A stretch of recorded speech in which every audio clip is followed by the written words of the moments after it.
Sebelum melanjutkan, jangan lupa subscribe dulu, terima kasih. Bab 315. Semua orang tak lagi terkejut saat melihat gaun indah itu.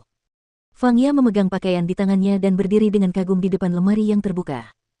Dia bergumam kaget, bagaimana ini bisa terjadi, ini tidak mungkin. Semua orang juga saling memandang dengan perasaan terkejut dan curiga, ini pasti palsu, bagaimana bisa Ningxi punya pakaian semahal itu? Kamu bercanda. Gaun ini jelas mahal, bahkan harganya bisa mencapai ratusan ribu.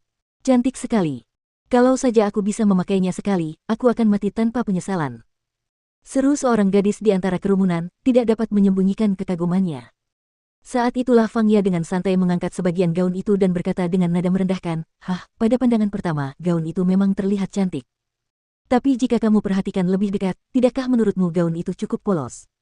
Aktris yang mengundang Ningxi sebelumnya menambahkan, menurutku tidak. Gaunnya terlihat mewah, apakah tahu bahwa menjual gaun seperti itu? Fang Ya memutar matanya ke arahnya dan kemudian menatap Ning Xueluo, dan sengaja bertanya, Xueluo, apakah kamu mengenali merek gaun ini?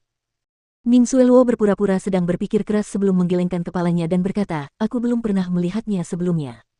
Itu tidak terlihat seperti gaya merek mewah tertentu.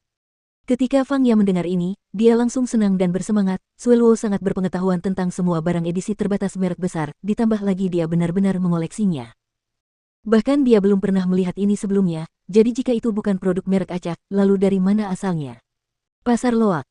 Untuk menunjukkan bahwa mereka sangat memahami industri fashion, semua orang mulai menirukan kata-kata Fang Ya, renda ini memang terlihat agak ketinggalan zaman. Bahkan permata di atasnya terasa sangat murahan. Pasti terbuat dari kaca. Fang Ya menatap Ningxi dengan sinis dan berkata, Ningxi, tidak apa-apa jika pakaian itu dari musim lalu, tetapi ini tergantung pada mereknya. Kamu benar-benar akan mengenakan barang pasar loak seperti ini. Aku yakin, gaun ini harganya tidak lebih dari $200. Begitu Fang Ya menyelesaikan pernyataannya, dia tiba-tiba melemparkan gaun itu ke tanah. Wajah Ningxi berubah berbisa saat dia melihat gaun di lantai. Dia tidak keberatan Fang Ya mengacak-acak semua pakaiannya yang lain, atau bahwa dia harus berpura-pura baik-baik saja dengan itu, tetapi ini adalah gaun yang diberikan oleh Lu Tingqiao, dan dia merasa dirinya dipenuhi amarah. Ningxi segera berjalan mendekat, membungkuk, dan mengambil gaun itu. Dia mengusapnya dengan hati-hati dengan tangannya dan menatap Fang Ya dengan tajam. Fang Ya tidak tahu apa yang sedang terjadi, tetapi dia merasa takut dengan tatapan mata Ningxi yang penuh permusuhan. Dia mundur beberapa langkah lalu tertawa mengejek, Ningxi, apa kamu harus melebih-lebihkan? Itu hanya barang loak seharga $200, apa kamu harus sebegitu tegangnya? Ketika melihat reaksi Ningxi, Ning Xueluo kembali ceria. Ia menatap Fang Ya dan berkata, Xiao Ya, jangan berkata begitu. Gaun ini memang terlihat bagus, Ningxi pasti sangat menyukainya. Tentu saja ia akan kesal. Bagaimana mungkin dia tidak menyukai semua merek mewah, tetapi menyukai sampah semacam ini? Bahkan jika dia sangat miskin, seleranya tidak mungkin serendah itu, bukan? Fang Ya berseru tanpa rasa takut, didorong oleh Ning Xueluo. Tepat pada saat itu, seseorang dari kerumunan dengan cepat berjalan mendekati Ningxi dan berkata, tunggu. Gaun ini. Mengapa terlihat begitu familiar?